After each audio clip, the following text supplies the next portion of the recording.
இப்போ மனித சமுதாயத்தையே ஆட்டி வைக்கக்கூடிய மிகவும் கேட்டாலே அதிர்றது இல்லை அப்படிங்கிற மாதிரி நிறைய நோய்கள் இருக்கு இல்லையா? அதை வந்து நீங்கள் நினைக்கிற மாதிரிலாம் அவ்வளோ பெரிய விஷயம்லாம் கிடையாது. ரொம்ப ரொம்ப கேவலமான ஒரு மட்டமான விஷயம். அதை இவ்வளோ பெரிய பூதாகாரமாக அதை கொண்டு வரத்துக்கு எந்த அர்த்தமும் இல்லை. நீங்கள் கேள்விப்பட்டிருங்க அதிக ரத்த அழுத்தம் இல்லையா?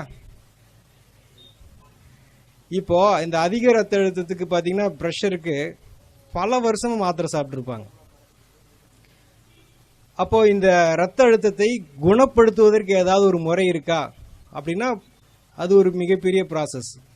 நீங்கள் கேள்விப்பட்டிருக்க மாட்டீங்க, நம்ம அன்றாடம் பயன்படுத்தக்கூடிய வெண்டைக்காய் இருக்கு இல்லையா? வெண்டைக்காய், அந்த வெண்டைக்காயை வந்து நல்லா ஒரு 10 நிமிஷம் வெந்நீரில் ஊற போட்டு கொஞ்சம் சாஃப்ட் ஆகிட்டு நல்ல மென்று, பாஸ்கர் ஐயா சொல்கிற மாதிரி நல்ல மென்று உமிழ்நீரோட கலந்து சாப்பிட்டாங்கன்னா 3 நேரம், காலையில் மத்தியானம் நைட் 3 நேரமும் உணவுக்கு முன்னாடி ஒரு 4 வெண்டைக்காய், கரெக்டாக 3 நாள் கழித்து மறுபடியும் ப்ரெஷர் பார்த்தா நார்மலாக இருக்கும். நார்மலாக இருக்குங்கிறது அவளுக்கு அந்த சிம்டம்ஸும் இருக்காது, நல்லா ஆகிடும். ஸோ ரத்த அழுத்தத்தை எந்த மாதிரி நிலை இருந்தால் சரி, அந்த கிட்னியே ஃபெயிலியர் ஆகிற அளவுக்கு ரத்த அழுத்தம் இருந்தால் கூட அதை குணப்படுத்தக்கூடிய ஆற்றல் எதில் இருக்குங்க? வெண்டைக்காயில் இருக்குது. அப்புறம் ரெண்டாவது பார்த்தீங்கன்னா ரொம்ப இருதயம், ஹார்ட் சம்மந்தப்பட்ட கார்டியா நிறையா வந்து கார்டியா வாஸ்குலர் டிசீஸ் ரொம்ப நிறையா வருது. ஸோ அந்த மாதிரி இருதய சம்பந்தப்பட்ட பிரச்சனைகளுக்கு வந்து எந்த மாதிரி தீர்வு? இருதயம் ஏன் பலகீனமாக அடையுது அப்படின்னா உடம்புல வந்து துவர்ப்பு சத்து இருக்குது பார்த்தீங்களா? அந்த துவர்ப்பு சத்து வந்து ரொம்ப கம்மியாக இருக்குது. அந்த துவர்ப்பு சத்து நம்ம சாப்பிட்றது ரொம்ப ரொம்ப குறைவு. அப்போ இரத்த குழாய்கள் நல்லா சுருங்கி விரியணும், ரத்தம் வெளியேற்றக்கூடிய இருதயம் நல்லா சுருங்கி விரியணும்னா அதுக்கு துவர்ப்பு நிறைய வேணும். துவர்ப்பை வந்து தனியாக சாப்பிட்றதுக்கு பதிலாக துவர்ப்பை வந்து உணவாக சாப்பிட்றது நல்லது. ஆக நம்ம எந்த இடத்துக்கு போனாலும் ஒரு விசேஷத்தில் வந்து முன்னாடி என்ன வச்சுருக்காங்க? வாழை மரம், வாழைக்காயை வந்து தொங்க வச்சுருக்குறாங்க. ஆக அந்த வாழைக்காயை வந்து தோலோட மிக சன்னமாக கட் பண்ணி ஒன்று தேங்காய் எண்ணெய் அல்லது தேன் அல்லது சும்மாவே மென்று சாப்பிடலாம். அப்படி சாப்பிட்டாங்கன்னா அவங்களுக்கு இரத்த குழாய்கள் நல்லா சுருங்கி விரிஞ்சு இருதயம் நல்லா சுருங்கி விரிகிறப்போ அந்த பிளாக்ஸு, அது போக இந்த ஹார்ட் சம்மந்தப்பட்ட எஃபிஷியன்சி இப்போ 30-40% தான் இருக்குன்னு சொல்கிறாங்களே இருதயத்தினுடைய, அது எல்லாமே பார்த்தீங்கன்னா படிப்படியாக 2 வாரத்தில் 70-80 வந்து டச் பண்ணியிருக்கு. எதனால்? ஒரு வாழைக்காயினால். வாழைக்காயோடைய காஸ்ட் எவ்வளோ ஆகுதுங்க? ஒரு காய் வந்து 5 ரூபா. அப்படி இருக்கிறப்போ ஒரு 2 வாரத்தில் பார்த்தீங்கன்னா எந்த மருத்துவத்தினாலையும் கொடுக்க முடியாத ஆற்றலை வந்து அந்த வாழைக்காயால் கொடுக்க முடியும். அப்புறம் பார்த்தீங்கன்னா 3வது, இன்றைக்கி மிகவும் காஸ்ட்லியான ஒரு வியாதின்றது கேன்சர் இல்லையா? கேன்சரை வந்து ஏன் அந்த கேன்சர் வந்து உடம்புல இவ்வளோ தூரம் வருது அப்படின்னா நம்ம உடம்புல வந்து பாஸ்பரஸ்ன்னு சொல்லிட்டு ஒரு சத்து இருக்குது. அந்த பாஸ்பரஸ் வந்து சீக்கிரமாக உடம்பு விட்டு வெளியேறிடும். அது ஏன் வெளியேறுதுன்னா நம்ம சாப்பிட்ற எல்லாமே அசிடிக் ஃபுட், புளித்த உணவு எல்லாமே சமைச்சு நிறையா சாப்பிட்றதுனால உடம்புல இருக்கக்கூடிய பாஸ்பரஸ் வந்து வெளியேறிட்டே இருக்கும். அப்போ உடம்புக்கு எல்லாருமே வந்து அசிடிக் பாடியாக மாறிடுச்சு. அதை வந்து காரத்தன்மையும் சேர்த்து நியூட்ரலாக இருக்கணும். அது போல் நிலை வந்துருச்சு அப்படின்னா நமக்கு கேன்சர் வந்து வராது.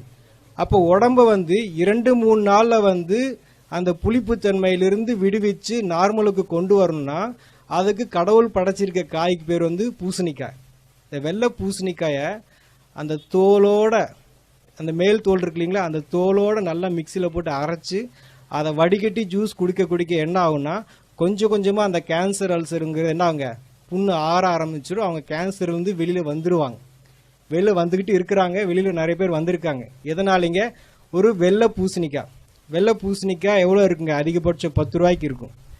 அந்த பாட்டிலாம் உழவர் சந்தையில் உட்காந்துருப்பாங்க, பாவமாக இருக்கும், யாரும் சரியாக வாங்க மாட்டாங்க, மிச்சத்தை எரிச்சிட்டு எப்படி வேடிக்கை பார்த்துட்டு இருப்பாங்க. அவ்வளோ பெரிய ஆற்றல் வந்து வெள்ளை பூசணிக்காயில் இருக்குது. இன்றைக்கி நம்ம கேட்டிருக்கிறோம் நிறையா வந்து டயாலிசிஸ் பண்ணிகிட்டு இருக்கிறாங்க, வாரத்துக்கு ஒரு தடவை, வாரத்துக்கு 2 தடவை.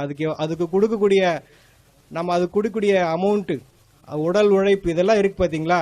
இந்த உடம்புல நீர் சரியாக பிரியவில்லை, உடம்புல இருக்கக்கூடிய நீர் சரியாக வெளியேறலை.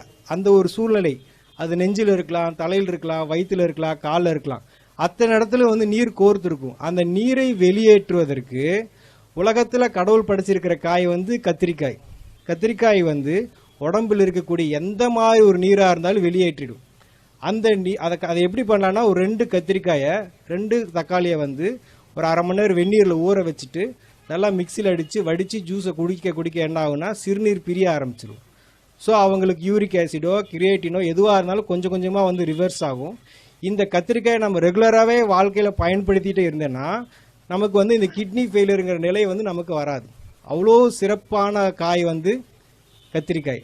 அப்போ அதுக்கு நாம் எவ்வளோ ஸ்பெண்ட் பண்ணுறோம் அப்படின்னா அதுவும் பெரிய விஷயம் இல்லை. பீன்ஸ் காஸ்ட் கொடுக்குற அளவுக்குலாம் அதெல்லாம் அவ்வளோ பெரிய விஷயம் இல்லை. இது நடந்திருக்கு. நான் பேசிகிட்டு இருக்கிறது வந்து இது கதையோ அல்லது புஸ்தகத்திலேருந்து பேசுகிறதோ தீரியோ கிடையாது. இப்போ சொல்லிகிட்டு இருக்கிறது எல்லாமே சம்பவங்களை தான் வந்து உங்களோட வந்து ஷேர் பண்ணிகிட்டு இருக்கிறோம். ஏதோ போட்டிருக்கிறாங்க அதை நெட்டில் பார்த்ததில்ல அப்படிலாம் கிடையாது. ஒவ்வொரு விஷயத்தையும் சம்மந்தப்பட்ட அனுபவத்தோடு நம்ம இங்கே பேசிகிட்டு இருக்கிறோம். இப்போ நீங்கள் நிறைய கேள்விப்பட்டிருங்க நியூராலஜிஸ்ட், நரம்பு சம்மந்தப்பட்ட டாக்டர். அப்போ நியூராலஜிஸ்ட்டுக்குன்னு நம்ம வந்து இன்றைக்கி பார்த்திங்கன்னா நிறைய உருவாகிட்டே இருக்கிறாங்க. இந்த நிகழ்காலத்தில் பார்த்திங்கன்னா உடம்புல ஸ்ட்ரெஸ் அதிகமாகி என்ன அழுத்தங்கள் காரணமாக நரம்புகள் பலகீனமாகுது. தலைவலி, பேரலிசிஸு, பக்கவாதம் இது மாதிரி வருது. மெயினாக லேடிஸ்க்கு வந்து ஸ்ட்ரெஸ் ஜாஸ்தியாக இருக்குது மென்சஸ் டைம்லலாம். ஸோ இந்த மாதிரி இந்த நரம்புகளுடைய பலகீனம் உடம்புல பல விதத்தில் தெரியும். அந்த மாதிரி இருக்கிறப்போ கொத்தவரங்காய் இருக்கு இல்லைங்களா, ஒரு கொத்தவரங்காய் 10 கொத்தவரங்காயும் ஒரு முழு எலுமிச்சம்பழத்தையும் நல்லா ஜூஸ் போட்டு வடித்து குடித்தாங்க அப்படின்னா கொஞ்சம் கொஞ்சமாக நரம்பு தளர்ச்சி சரியாயிடும். மெயினாக இந்த பீரியட்ஸ் ஆகிறப்போ 15-20 நாள்லாம் நிறைய பேருக்கு பீரியட்ஸ் ஆகிட்டே இருக்கும். அந்த விஷயங்கள்லாம் பார்த்தீங்கன்னா அடுத்த ஒரு நாளைக்கு 3 தடவை குடித்தாங்கன்னா 3 நாளில் அந்த ப்ராப்ளமே சரியாயிடும். எதுங்க? கொத்தவரங்காய் எலுமிச்சம்பழமும் ஜூஸ் போட்டு குடித்தா. ஸோ அவ்வளோ பெரிய ஆற்றல் இருக்குது கொத்தவரங்காய்க்கு. அது பக்கவாதம்னு சொல்லிட்டு பெட் ரிட்டனாக படுத்திருக்காங்க இல்லைங்களா, நரம்புகள்லாம் செயலிழந்து அதையே கூட குணப்படுத்தக்கூடிய ஆற்றல் வந்து கொத்தவரங்காய்க்கு இருக்குது. அப்புறம் பார்த்தீங்கன்னா நிறைய பேருக்கு தூக்கம் இல்லாமல் தவிக்கிறாங்க இல்லைங்களா, தூக்கம் இல்லாமல் நிறைய செடேஷன் டேப்லெட்ஸ்லாம் போட்டுக்கிறாங்க.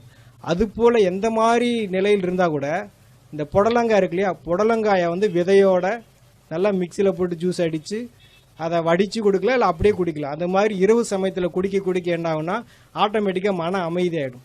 ஒரு மனிதன் தண்ணி இல்லாமல் இருக்கலாம், சாப்பாடு இல்லாமல் இருக்கலாம், ஆனால் தூக்கம் இல்லாமல் வாழக்கூடாது. அந்த மாதிரி தூக்கமின்மையை வந்து மிக அற்புதமான முறையில் எந்த விதமான செலவு இல்லாமல், பெரிய அளவில் செலவு இல்லாமல், மிக எளிய முறையில் சைடு எஃபெக்ட் இல்லாமல் குணப்படுத்துறதா இது புடலங்காய்.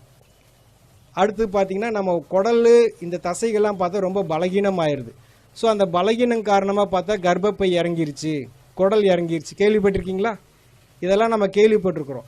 அப்போ அந்த உடம்புல இருக்கிற தசைகள் வந்து ஸ்ட்ரென்த் கிடையாது. இப்போ இந்த ஏதோ ஒரு பொருளை பிடிச்சி தூக்குனா அதுக்கு வந்து பலம் வேணும் இல்லையா, அந்த பலம் இல்லாதனால அதெல்லாம் இறங்குது. ஸோ உடம்பை ஸ்ட்ரென்த் பண்ணுறதுக்கு, தசைகளை ஸ்ட்ரென்த் பண்ணுறதுக்கு என்ன காய்னா அரசாணிக்காய், நம்ம வச்சிருக்கிற மஞ்சள் பூசணிக்காய். இந்த மஞ்சள் பூசணிக்காய் என்ன பண்ணுதுன்னா நம்ம தசைகளுக்கு வலுவூட்டுது. ஸோ அந்த மஞ்சள் பூசணிக்காயை வந்து சின்னதாக கட் பண்ணி மென்று சாப்பிட்லாம். பல்லு இல்லாதவங்க ஜூஸ் போட்டு குடிக்கலாம். அந்த மாதிரி குடிக்கிறப்ப இந்த குடல் இறக்கம், கர்ப்பப்பை இறக்கம் எல்லாமே, ஷோல்டர் இறங்குறது எல்லாமே வந்து படிப்படியாக வந்து அந்த இடத்துல வந்து செட் ஆகிடும். ஸோ அதுக்கு நம்ம இது வரைக்கும் இதுக்கெல்லாம் தீர்வு இல்லைன்னு நினச்சிட்டு இருக்கோம் இல்லையா, தீர்வு இருக்கா இல்லைங்களா? நான் இப்போ பேசிகிட்டு இருக்கிற எல்லாமே வந்து பார்த்தீங்கன்னா நீங்கள் அந்த பொருளை எந்த விதத்துலையும் வேக வைக்கிறதோ வறுக்கிறதோ இல்லாமல் அப்படியே சாப்பிட்றது. நீங்கள் அதை ஏதாவது பண்ணிங்கன்னா கண்டிப்பாக அது உங்களுக்கு 1% கூட நமக்கு பயன்படாது. எந்த ஒரு 0.5% கூட நமக்கு பயன்படாது. நீங்கள் அந்த பொருளை அதை அப்படியே தான் சாப்பிடணும். ஏன் அப்படின்னா நம்ம எதை பற்றி பேசிகிட்டு இருக்கிறோம், விட்டமின்ஸ் வந்து சீக்கிரமாக வந்து ஆவியாயிடும். அப்போ நீங்கள் கொஞ்சமாக அதை பாயில் பண்ணால் கூட ஆவியாயிடும். நீங்கள் விரும்பி ருசிக்காக சாப்பிடலாம், ஆனால் அதுக்கு உங்களுக்கு சுத்தமாக எந்த விதத்துலையும் பயன்படாது. அப்புறம் நம்ம நிறைய கேள்விப்பட்டிருக்கிறோம், என்னது கொலஸ்ட்ரால் அப்படிங்கிறது ஒரு சகஜமாக எல்லாருக்கும் இருக்கக்கூடிய ஒரு விஷயமாயிடுச்சு. இங்கே இருக்கிறவங்களுக்கு எடுத்து பார்த்தா 70%க்கு நெகட்டிவாக தான் கொலஸ்ட்ரால் இருக்கும். ஸோ அந்த கெட்ட கொழுப்பு எப்படி உடம்பு விட்டு நீங்கும் அப்படின்னா, உடம்புல வந்து எந்த மாதிரி கொழுப்பாக இருந்தாலும் அந்த கொழுப்பை வந்து தசையிலிருந்து தோலிருந்து கொஞ்சமாக நீக்கி வெளியே அனுப்புறதுக்கு தான் கோவக்காய் என்ன பண்ணுதுன்னா கொஞ்சமாக அந்த கெட்ட கொழுப்பை உடம்புலேருந்து நீக்கி அந்த ட்ரைக்ளிசரைடு, LDL இதெல்லாம் வந்து கொஞ்சமாக நீக்கி உடம்பு வந்து சுத்தமாக வச்சுக்கும். ஃபேட்டி லிவர்னு சொல்லுவாங்க. அதெல்லாத்தையும் கூட இந்த கோவக்காய் வந்து மிக அற்புதமான முறையில் சரி பண்ணிவிடும். ஸோ கொலஸ்ட்ராலுக்கு ஒரு தீர்வு கிடைச்சிருச்சா? அப்புறம் உடம்புல சொரியாசிஸ் சொல்லுவாங்களே, மிக கடுமையான வியாதி, பயங்கரமான தோல் சம்மந்தப்பட்ட பிரச்சனை. அந்த மாதிரி சொரியாசிஸ்க்கு வந்து ட்ரீட்மெண்ட்டில் நிறைய பேருக்கு சர்ஜரி லெவலில் போகிறாங்க. அந்த மாதிரி சர்ஜரியெலாம் இல்லாமல் சாதாரணமான முறையிலே வந்து சரிப்படுத்துறது தான் வந்து கோவக்காய். கோவக்காய்க்கு மீறின ஒரு பொருள் கிடையாது. இந்த வெள்ளையாக இருக்குல்லையா, ஒயிட்லலாம் வெள்ளை வெள்ளையாக பேச்சஸ் வருது. இந்த மாதிரி வெள்ளையாக இருக்கக்கூடிய பேச்சஸ்க்கு கூட இந்த கோவக்காயை சாப்பிட்டு மீண்டும் அந்த கலர் வந்திருக்கு. கோவைக்காய் அதோட கோவை இலை கிடச்சா அதோட ரொம்ப சிறப்பு. சரிங்களா? கொலஸ்ட்ராலுக்கு சரி, இந்த மாதிரி ஸ்கின் ப்ராப்ளத்துக்கு எல்லாத்துக்குமே கோவக்காய் நல்லா கேட்கும். அடுத்து பார்த்தா சுவாசத்தில் நமக்கு வந்து சரியான ஆக்சிஜன் பற்றாக்குறை இருக்கிறனால தான் இந்த ஆஸ்துமா, வீசிங் இதெல்லாம் வருது. ஸோ அந்த மாதிரி சுவாச சம்பந்தப்பட்ட பிரச்சனைக்கு உடம்புல அதிகமான ஆக்சிஜன் பிராணனை கொடுக்கக்கூடியது தான் வந்து முருங்கை இலையை கீரையை ஜூஸ் போட்டு குடிக்கலாம். அல்லது முருங்கை விதை இருக்குது பார்த்தீங்களா, அது முத்துன முருங்கை விதையை வந்து எண்ணெய் பசை இருக்கும், அதை வந்து அப்படியே வாயில் பபுள்க மாதிரி சப்பி சாப்பிடணும். இது மாதிரி பண்ணிட்டு வர எப்பேற்பட்ட எவ்வளோ காலமான நீண்ட கிரானிக்காக இருக்கக்கூடிய ஆஸ்துமா, வீசிங் கூட சரியாக முருங்கை கீரையும் முருங்கை விதையும் சேர்க்க சுவாசத்தினுடைய ஃப்ரெஷ்னஸ், ஏன்னா உடம்புல சுவாசம் ரொம்ப முக்கியம் இல்லையா, அதனால அதுக்கு ரொம்ப முக்கியத்துவம் இருக்குது. முருங்கை இதனால வந்து எந்த மாதிரி சுவாச சம்மந்தப்பட்ட பிரச்சனைகளும் சால்வ் பண்ண முடியும். அப்புறம் பீர்க்கங்காயை பற்றி சொல்கிறதுனா நம்ம நிறைய அதை யூஸ் பண்ணுறதில்ல. நிறைய பேர் பாவக்காயை வந்து ரொம்ப மதிப்பாக சொல்கிறோம். அது கூட ஒரு மேலே வந்து விஷயந்தான் பீர்க்கங்காயை வந்து தோலோடு, அந்த பீர்க்கங்காயோட விசேஷமே தோல் தான். அந்த தோலோடு நம்ம வந்து ஜூஸ் போட்டு அல்லது மென்று சாப்பிட்டோன்னா நம்ம உடம்புல பெப்டிக் அல்சர் அப்படின்னு சொல்லிட்டு ஒரு அல்சர் இருக்கும். அந்த அல்சர் வந்து அதிகப்படியாக வந்து உடம்பு எல்லா பக்கமும் வந்து புண்ணாக மாறி அந்த புண்ணு வந்து உடம்பு ஃபுல்லாக பரவும். அப்போ அந்த புண்ணெல்லாம் ஆத்துறதுக்கு உடம்புக்கு என்ன வேணும் அப்படின்னா இந்த பீர்க்கங்காய் ஜூஸ். இந்த பீர்க்கங்காயை வந்து மென்று சாப்பிட ஆட்டோமேட்டிக்காக உடம்புல இருக்கிற புண்ணெல்லாம் ஆறிடும். ஸோ புண்ணு ஆற நம்ம உடம்புல இருக்கக்கூடிய ஹார்மோன்ஸ் எல்லாம் வந்து சரியாக அவங்களுக்கு சுகர் அப்படிங்கிறது கொஞ்சமாக நார்மல் ஆகும். அப்புறம் நீங்கள் பார்க்குறீங்க மூட்டு வலிக்கு வந்து இப்போ என்ன, இடது காலுக்கு ஒரு 2 லட்சம், வலது காலுக்கு ஒரு 2 லட்சம் எடுத்து வச்சுக்கிறாங்க. ஸோ மூட்டு வலி வந்து ரொம்ப அதுவும் காஸ்ட்லி ஆகிடுச்சு. நம்ம உடம்புல நல்ல கொழுப்பு, ஹை டென்சிட்டி லிப்பிட் ப்ரொஃபைல், அது போக உடம்புக்கு வேண்டிய நல்ல எண்ணெய் பசை இருந்ததுன்னா எலும்புகள் வந்து ஸ்ட்ராங்காக இருக்கும்.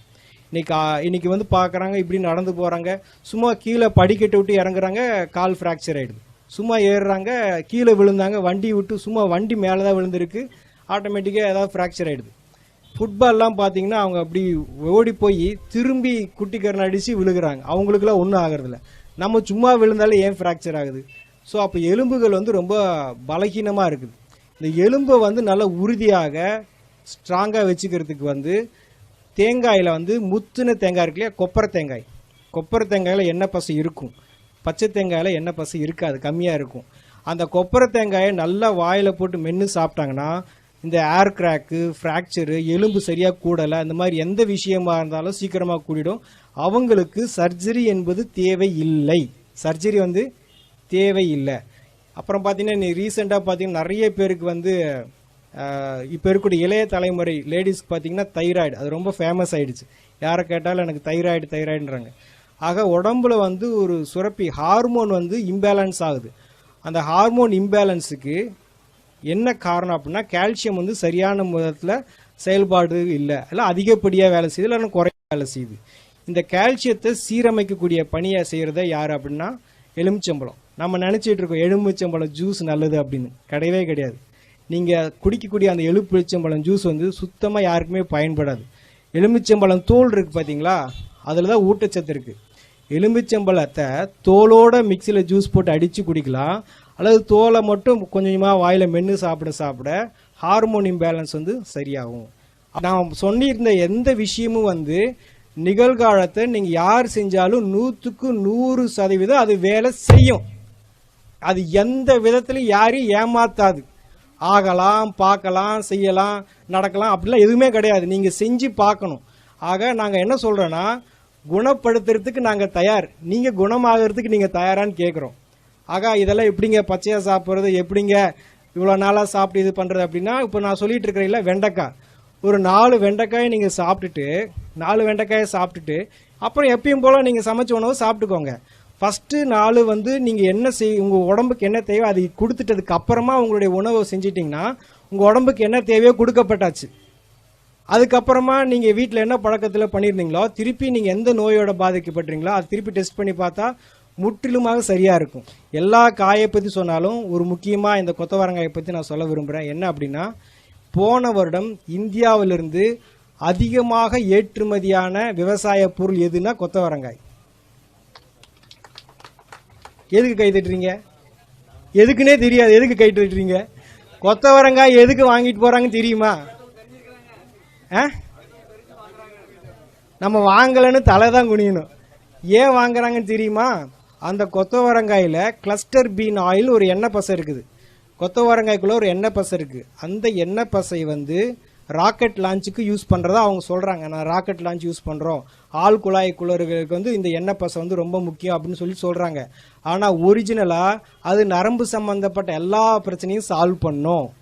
அந்த ஒரு காய் மட்டும் நம்ம எல்லாரும் பயன்படுத்தினோன்னா மொத்த மருத்துவ உலகமே ஸ்தம்பிச்சு போயிடும். அவ்வளோ ஆற்றல் இருக்குது அந்த கொத்தவரங்காய்க்கு. பீரியட்ஸ் ஆகிறப்போ, பீரியட்ஸ் ஆகிறதுக்கு 2 நாள் முன்னாடி, பீரியட்ஸ் ஆகிறதுக்கு பின்னாடி 2 நாள், 5 நாள் கண்டிப்பாக கொத்தவரங்காயை எலுமிச்சம்பழத்தோட ஜூஸ் போட்டு குடித்தாங்கன்னா அவங்களுக்கு இந்த மாதிரி யூட்ரஸ் ஃபைபார்டு, பிசிஓடி, எந்த பிரச்சனை, பெயின், பேக் பெயின், வயிற்று வலி, தலைவலி, தலை சுற்றுறது, எந்த இது இல்லாமல் சுமூகமாக அந்த நாட்களை எளிமையாக கடந்து போயிடுவாங்க. B12 சொல்லிட்டு ஒரு விட்டமின், அது முருங்கை விதையில் அவ்வளோ இருக்குது. அதை விட்டுட்டு எல்லாம் ப்ரொக்கோலியை சாப்பிட்டுட்டு இருக்காங்க 200-300 கொடுத்துட்டு. இதை பற்றின எல்லா தகவலும் vegetableclinic.comனு ஒரு வெப்சைட் இருக்குது, அதில் கிடைக்கும்.